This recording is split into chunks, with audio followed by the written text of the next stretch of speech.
ಒಳ ಮೀಸಲಾತಿಯ ಬಗ್ಗೆ ಕಾಂಗ್ರೆಸ್ ಉಡಾಫೆ ತೋರಿದರ ಪರಿಣಾಮ ಇಂದು ಕಾಂಗ್ರೆಸ್ ನೆಲಕಚ್ಚಿ ಹೋಗಿದೆ. ಇದನ್ನು ಅರಿತ ಬಸವರಾಜ ಬೊಮ್ಮಾಯಿ ಸರ್ಕಾರ ಮೀಸಲಾತಿಯನ್ನು ಹೆಚ್ಚಿಸಿದೆ ಎಂದು ಬಿಪಿಎಸ್ನ ರಾಜ್ಯಾಧ್ಯಕ್ಷ ಹರಿರಾಮ್ ಅವರು ಹೇಳಿದ್ದಾರೆ. ಪರಿಶಿಷ್ಟ ಜಾತಿ ಮತ್ತು ಪಂಗಡಗಳಿಗೆ ಮೀಸಲಾತಿ ಹೆಚ್ಚಳಕ್ಕೆ ಸಂಬಂಧಿಸಿ ಮಾತನಾಡಿದ ಅವರು, ಶ್ರೀಗಳ ಪ್ರತಿಭಟನೆ ರಾಜಕೀಯ ಒತ್ತಡಗಳಿಂದ ಮನಿದು ಬಸವರಾಜ ಬೊಮ್ಮಾಯಿ ಸರ್ಕಾರ ತೆಗೆದುಕೊಂಡ ನಿರ್ಧಾರವನ್ನು ಬಿಪಿಎಸ್ ಸ್ವಾಗತಿಸುತ್ತದೆ. ಆದರೆ ಈ ನಡುವೆ ಕೆಲವು ಕಾನೂನಾತ್ಮಕ ವಿಚಾರಗಳಲ್ಲಿ ಪ್ರಶ್ನೆಗಳು ಉದ್ಭವಿಸುತ್ತವೆ ಎಂದ ಅವರು, ಒಟ್ಟು ಮೀಸಲಾತಿಯಲ್ಲಿ 50% ಮಿತಿ ದಾಟಬಾರದು ಎಂದು ನ್ಯಾಯಾಲಯ ಹೇಳಿತ್ತು. ಇದಕ್ಕೆಲ್ಲ ಉತ್ತರವನ್ನ ಸರ್ಕಾರ ಮತ್ತು ನ್ಯಾಯಾಲಯ ಕೊಡಬೇಕಾಗುತ್ತದೆ ಎಂದರು. ಶಿಕ್ಷಣ ಮತ್ತು ಉದ್ಯೋಗವನ್ನು ನೀಡುವ ಹೆಚ್ಚಿನ ಸಂಸ್ಥೆಗಳು ಖಾಸಗೀಕರಣವಾಗಿದೆ. ಆದ್ದರಿಂದ ಮೀಸಲಾತಿ ಎಷ್ಟು ಹೆಚ್ಚಿಸಬೇಕು ಇದರಲ್ಲಿ ಸರ್ಕಾರದ ಪ್ರಾಮಾಣಿಕತೆ ಕಾಣುವುದಿಲ್ಲ ಎಂದರು. ಕೇಂದ್ರ ಸರ್ಕಾರ ತನ್ನ ಅಧೀನಕ್ಕೆ ಬರುವ 31 ಲಕ್ಷ ಸರ್ಕಾರಿ ಹುದ್ದೆಗಳನ್ನು ತೆಗೆದಿದ್ದು, ಇದು ಎಸ್ಸಿ ಎಸ್ಟಿ ಮತ್ತು ಒಬಿಸಿಗಳಿಗೆ ಸಿಗಬೇಕಾಗಿತ್ತು. ಹಾಗೆಯೇ ಪ್ರತಿಯೊಂದು ರಾಜ್ಯಗಳಲ್ಲಿ ಸುಮಾರು 60 ಲಕ್ಷ ಉದ್ಯೋಗಗಳು ಖಾಲಿ ಇದ್ದು, ಇದನ್ನು ಜನರಿಗೆ ನೀಡಲು ಕೇಂದ್ರ ಮತ್ತು ರಾಜ್ಯ ಸರ್ಕಾರ ಮನಸ್ಸು ಮಾಡಬೇಕು. ಖಾಲಿ ಇದ್ದ ಹುದ್ದೆಯನ್ನು ತುಂಬದೇ ಇರುವ ಸರ್ಕಾರ ಪ್ರಾಮಾಣಿಕರಾದರೇನು ಎಂದು ಪ್ರಶ್ನಿಸಿದರು. ಇದೇ ಸಂದರ್ಭ ಇಡಬ್ಲ್ಯೂಎಸ್ ಕೆಟಗರಿಗೆ ಯಾವುದೇ ಹೋರಾಟಗಳನ್ನು ಮಾಡದೇ ಇದ್ದರೂ ಅವರಿಗೆ ಮೀಸಲಾತಿಯನ್ನು ಸರ್ಕಾರ ನೀಡಿರುವುದನ್ನು ನೆನಪಿಸಿದರು. ಖಾಸಗಿ ವಲಯದಲ್ಲಿ ಮೀಸಲಾತಿ ನೀಡಲು ಒತ್ತಾಯಿಸಿದರು. ಇವತ್ತು ಕರ್ನಾಟಕ ರಾಜ್ಯದಲ್ಲಿ ಚರ್ಚೆಗೆ ಗ್ರಾಸವಾಗಿರ್ತಕ್ಕಂಥ ವಿಷಯದ ಬಗ್ಗೆ ನಾನು ಮಾತಾಡಲಿಕ್ಕೆ ಇವತ್ತು ಬಂದಿದ್ದೀನಿ. ಬಹಳ ಮುಖ್ಯವಾಗಿ ಏನಿವತ್ತು ಕರ್ನಾಟಕ ರಾಜ್ಯ ಸರ್ಕಾರ ಒಂದು ಮಹತ್ತರವಾಗಿರ್ತಕ್ಕಂಥ ಒಂದು ತೀರ್ಮಾನವನ್ನು ತೆಗೆದುಕೊಂಡಿದ್ದಾರೆ.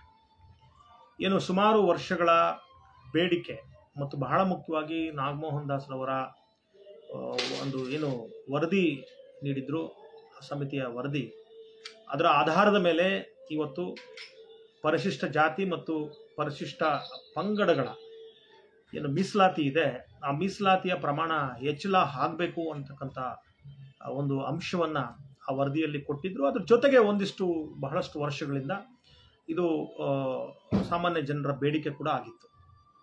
ಹಾಗಾಗಿ ಇವತ್ತು ಕರ್ನಾಟಕ ಸರ್ಕಾರ ಜನರ ಒತ್ತಾಯಕ್ಕೆ ಬಹಳ ಮುಖ್ಯವಾಗಿ ಫ್ರೀಡಂ ಪಾರ್ಕಲ್ಲಿ ಕಳೆದ ಸುಮಾರು ಒಂದು 6 ತಿಂಗಳಿಗಿಂತ ಹೆಚ್ಚಿನಿಂದ 6 ತಿಂಗಳು ಅಥವಾ ಅದಕ್ಕಿಂತ ಹೆಚ್ಚಿನಿಂದಲೂ ಕೂಡ ಹಿಂದಿನಿಂದಲೂ ಕೂಡ ಏನು ಸ್ವಾಮೀಜಿಯವರು ಒಂದು ಧರಣಿಯನ್ನು ಕೂತಿದ್ರು, ಈ ಮೀಸಲಾತಿಯನ್ನು ಹೆಚ್ಚಳ ಮಾಡಬೇಕು ಅಂತೇಳಿ. ಬಹುಶಃ ಅದರ ಒತ್ತಡ ಮತ್ತು ಸಂಘಟನೆಗಳು ಅದಕ್ಕೆ ಬೆಂಬಲ ಸೂಚಿಸಿದ್ವು.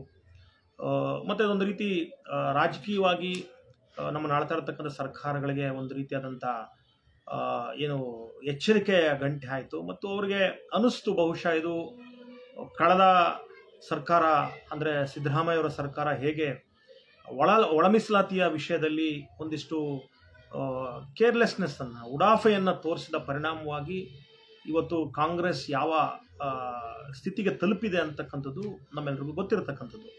ಹಾಗೆಯೇ ಬಹುಶಃ ಇದು ನಮಗೂ ತೊಂದರೆ ಆಗ್ಬೋದು ಅನ್ನುವಂಥ ನಿಟ್ಟಿನಲ್ಲಿ ಇವತ್ತು ಬೊಮ್ಮಾಯಿ ಅವರ ಸರ್ಕಾರ ಒಂದು ತೀರ್ಮಾನವನ್ನು ತೆಗೆದುಕೊಂಡಿದ್ದಾರೆ. ಅದೇನಂತ ಹೇಳಿದ್ರೆ, ಮೀಸಲಾತಿಯನ್ನು ಹೆಚ್ಚು ಮಾಡಬೇಕು ಮಾಡ್ತೀವಿ ಅನ್ನುವಂಥ ತೀರ್ಮಾನ ತಗೊಂಡಿದ್ದಾರೆ. ಇದನ್ನು ನಾವು ಬಹಳ ಮುಖ್ಯವಾಗಿ ಭಾರತೀಯ ಪರಿವರ್ತನಾ ಸಂಘ BPS ವತಿಯಿಂದ, ನಾನು ರಾಜ್ಯಾಧ್ಯಕ್ಷನಾಗಿ ರಾಜ್ಯ ಸಮಿತಿ ವತಿಯಿಂದ ಅದನ್ನು ಸ್ವಾಗತಿಸ್ತೀನಿ.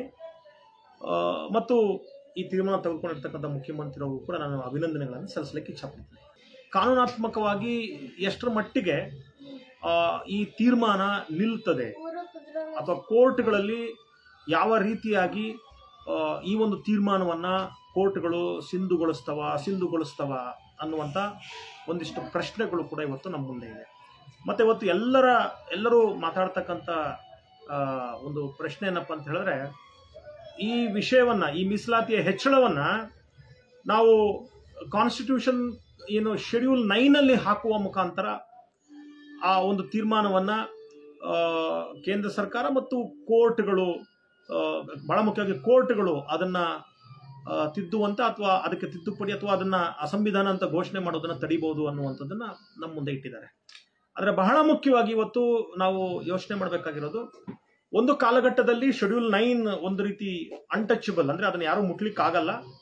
ಅಲ್ಲಿ ನೀವು ಏನನ್ನ ಅಮೆಂಡ್ಮೆಂಟ್ ಮಾಡಿ ಅದರೊಳಗೆ ಸೇರಿಸ್ತೀರಿ, ಅದನ್ನ ಕೋರ್ಟ್ಗಳು ಕೂಡ ಅದರ ಬಗ್ಗೆ ಮಾತಾಡ್ಲಿಕ್ಕೆ ಆಗೋದಿಲ್ಲ.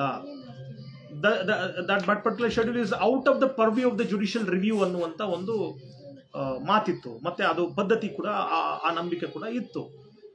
ಆದರೆ ಕಳೆದ ಒಂದಿಷ್ಟು ವರ್ಷಗಳ ಹಿಂದೆ ಮಾನ್ಯ ಸುಪ್ರೀಂ ಕೋರ್ಟ್ ಶೆಡ್ಯೂಲ್ 9 ಕೂಡ ಇದೇನು ತಿದ್ದುಪಡಿ ಅಥವಾ ಜುಡಿಷಿಯಲ್ ರಿವ್ಯೂ ನ್ಯಾಯಾಂಗ ಪರಾಮರ್ಶೆಯಿಂದ ಅದು ದೂರ ಉಳಿತಕ್ಕಂಥದ್ದಲ್ಲ, ಅದನ್ನು ಪರಾಮರ್ಶೆ ಮಾಡಬಹುದು ಅನ್ನುವಂಥ ನಿಟ್ಟಿನಲ್ಲಿ ಸುಪ್ರೀಂ ಕೋರ್ಟ್ ಅಭಿಪ್ರಾಯವನ್ನ ವ್ಯಕ್ತಪಡಿಸಿರ್ತಕ್ಕಂಥದ್ದು ನಮ್ಮೆಲ್ಲರಿಗೂ ಗೊತ್ತಿರತಕ್ಕಂಥದ್ದು.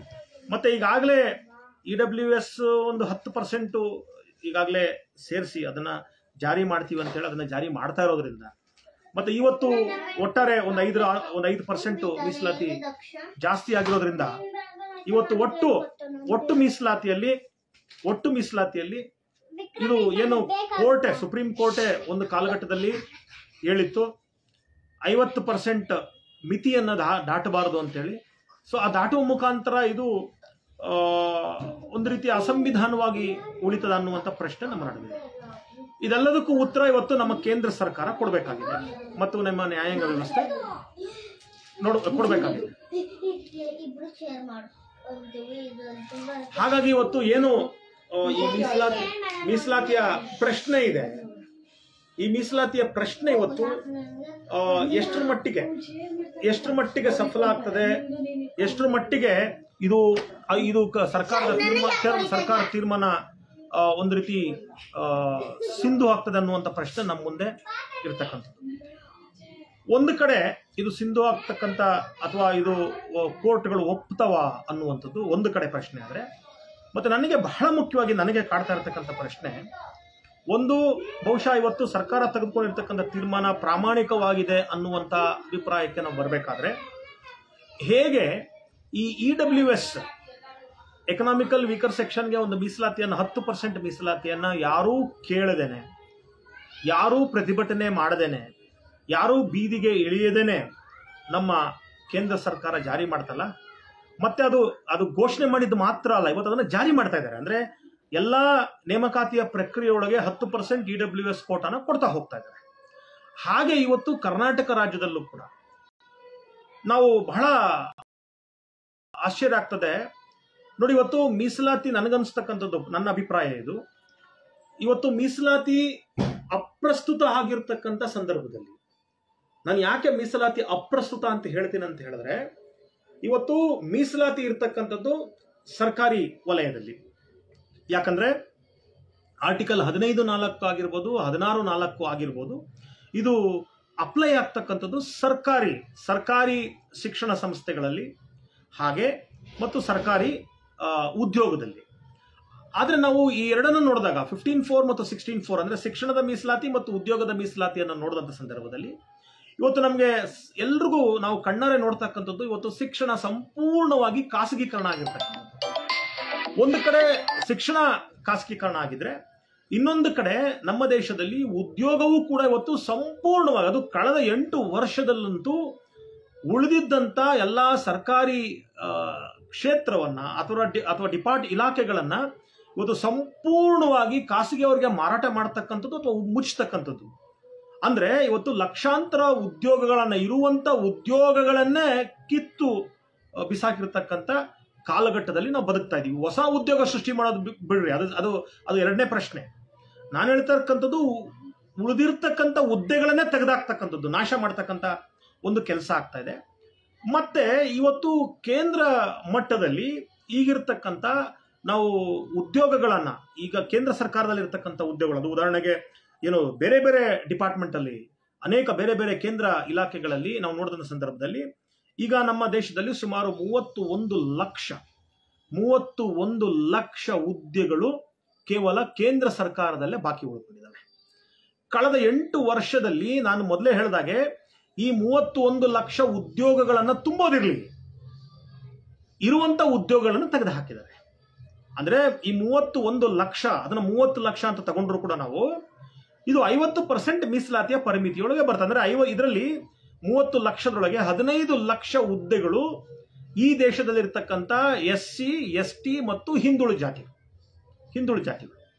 ಈ 27% ಹಿಂದುಳಿದ ಜಾತಿಗಳಿಗೆ, ಇನ್ನು ಉಳಿದಂಥದ್ದು ಅಂದ್ರೆ ಅದರ ಇನ್ನೊಂದು 22.5% SC/ST ಗಳಿಗೆ ಹೋಗ್ತಕ್ಕಂಥದ್ದು ಇದೆ. ಅಂದ್ರೆ ಇದರಲ್ಲಿ 15,000 ಹುದ್ದೆಗಳು ಈ ದೇಶದ SC/ST ಮತ್ತು OBC ಅಂತ ಹೇಳಿದ್ರೆ ಕರ್ನಾಟಕದ ಒಕ್ಕಲಿಗರು, ಲಿಂಗಾಯತರು, ಕುರುಬರು ಇವರನ್ನು ಒಳಗೊಂಡಂತೆ, ಇವರೆಲ್ಲರನ್ನು ಒಳಗೊಂಡಂತೆ ಇವರಿಗೆ 15 ಲಕ್ಷ ಹುದ್ದೆಗಳು ಸಿಗಬೇಕಾಗಿತ್ತು. 15 ಲಕ್ಷ.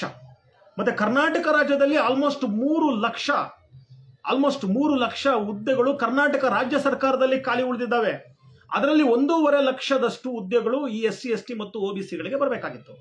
ಮತ್ತೆ ಉಳಿದಂತ ಬೇರೆ ಬೇರೆ ಬೇರೆ ರಾಜ್ಯಗಳ ಮಟ್ಟದಲ್ಲಿ ತಗೊಂಡಾಗಾದ್ರೆ ಭಾರತ ದೇಶದ ಉಳಿದ ರಾಜ್ಯಗಳನ್ನು ಲೆಕ್ಕ ಹಾಕೊಂಡ್ರೆ ಅದರಲ್ಲಿ ಸುಮಾರು 60 ಲಕ್ಷ ಹುದ್ದೆಗಳು ಇವತ್ತು ಬಾಕಿ ಉಳಿದಿರ್ತಕ್ಕಂಥದ್ದು. ಸೊ ಇದನ್ನೆಲ್ಲವನ್ನು ನಾವು ಒಟ್ಟಾಗೆ ನೋಡುವಂತ ಸಂದರ್ಭದಲ್ಲಿ ನಾವು ಉದಾಹರಣೆಗೆ ಕರ್ನಾಟಕ ರಾಜ್ಯದ ತಗೊಳ್ಳೋದಾದ್ರೆ ಏನು 2.5 ಅಥವಾ 3 ಲಕ್ಷ ಅಂತ ನಾವು ಅಂದಾಜಿನಲ್ಲಿ ತಗೊಳ್ಳೋದಾದ್ರೆ 3 ಲಕ್ಷ ಹುದ್ದೆಗಳಲ್ಲಿ 1.5 ಲಕ್ಷ ಅಂತ ಹೇಳಿದ್ರೆ 1.5 ಲಕ್ಷ ಒಬ್ಬನಿಗೆ ಉದ್ಯೋಗ ಸಿಕ್ಕಿದ್ರೆ, ನನಗೆ ಉದ್ಯೋಗ ಸಿಕ್ಕಿದ್ರೆ ನನ್ನ ಮೇಲೆ ಅವಲಂಬನೆ ಆಗಿರ್ತಕ್ಕಂಥ 5 ಜನರ ಬದುಕು ಬದಲಾಗ್ತದೆ. ಅದು ನನ್ನ ಹೆಂಡತಿ, ನನ್ನ ಮಕ್ಕಳು, ನನ್ನ ತಂದೆ, ನನ್ನ ತಾಯಿ, ಅಕ್ಕ, ತಂಗಿ, ನಾನು ಹೇಳ್ತದ ಆವರೇಜ್ ಸರಾಸರಿ 5, ಅದು 10 ಜನನೂ ಆಗ್ಬಹುದು. ಆದ್ರೆ ಸರಾಸರಿ 5 ಜನ ಅಂತ ಇಟ್ಕೊಳ್ಳೋಣ. ಸರಾಸರಿ 5 ಜನ ಆದ್ರೆ 1.5 ಲಕ್ಷ ಇಂಟು 5 ಎಷ್ಟಾಯ್ತು?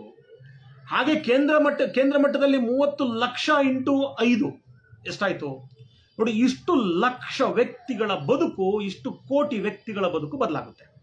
ನನಗೆ ಉದ್ಯೋಗ ಸಿಗುವ ಮುಖಾಂತರ ನನ್ನ ಮನೆಯಲ್ಲಿರ್ತಕ್ಕಂಥ ನನ್ನ ಹೆಂಡತಿ, ನನ್ನ ಮಕ್ಕಳು, ನನ್ನ ಅಪ್ಪ ಅಮ್ಮ, ತಮ್ಮ ತಂಗಿ ಯಾರಿರ್ತಾರೆ ಇವರಿಗೆ 3 ಹೊತ್ತಿನ ಊಟ ಗ್ಯಾರಂಟಿ ಆಗ್ತದೆ, ಇವರಿಗೆ ಶಿಕ್ಷಣ ಗ್ಯಾರಂಟಿ ಆಗ್ತದೆ, ಇವರಿಗೆ ಉಳಿಲಿಕ್ಕೆ ಒಂದಿಷ್ಟು ಸೂರು ಸಿಗ್ತದೆ, ಒಂದು ಸ್ವಾಭಿಮಾನದ ಬದುಕನ್ನ ಕಟ್ಕೊಳ್ಳೋದಕ್ಕೆ ಸಾಧ್ಯ ಆಗ್ತದೆ. ಅಂದ್ರೆ ಒಂದು ಸರ್ಕಾರಿ ಉದ್ಯೋಗ ಅಂತಕ್ಕಂಥದ್ದು ಕೇವಲ ಉದ್ಯೋಗದ ಪ್ರಶ್ನೆ ಅಲ್ಲ, ಇದು ಸಾಮಾಜಿಕ ಭದ್ರತೆಯ ಪ್ರಶ್ನೆ ಮತ್ತು ಒಂದು ಕುಟುಂಬದ ಸ್ವಾಭಿಮಾನ ಮತ್ತು ಅವರ ಸ್ವಾವಲಂಬನೆ ಬದುಕಿನ ಪ್ರಶ್ನೆ.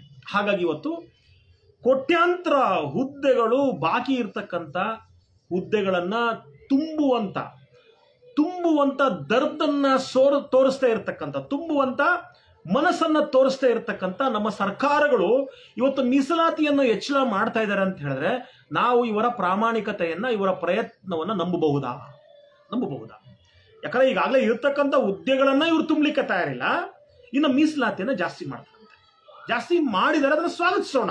ಅದು ನನ್ನ ಪ್ರಶ್ನೆ, ಎಷ್ಟರ ಮಟ್ಟಿಗೆ ನಿಮ್ಮ ಕಾಳಜಿ ನಿಜವಾದಂತ ಕಾಳಜಿ? ಇನ್ನು 6 ತಿಂಗಳು ಚುನಾವಣೆಯನ್ನ ಇಟ್ಕೊಂಡು ಇದೊಂದು ಚುನಾವಣೆಯ ಗಿಮ್ಮಿಕ್ಕೋ, ಇದು ಈ ಸಮುದಾಯಗಳನ್ನ ನೀವು ಓಲೈಕೆ ಮಾಡ್ತಕ್ಕಂಥದ್ದು ಅಥವಾ ನಿಮ್ಮ ವಿರುದ್ಧವಾಗಿರ್ತಕ್ಕಂಥ ಅಭಿಪ್ರಾಯವನ್ನ ನಿಮ್ಮ ಪರವಾಗಿ ಮಾಡಿಸ್ಕೊಳ್ಳೋಕೆ ಮಾಡ್ತಕ್ಕಂಥ ಒಂದು ಪ್ರಯತ್ನವೋ ನಮಗೆ ಗೊತ್ತಿಲ್ಲ.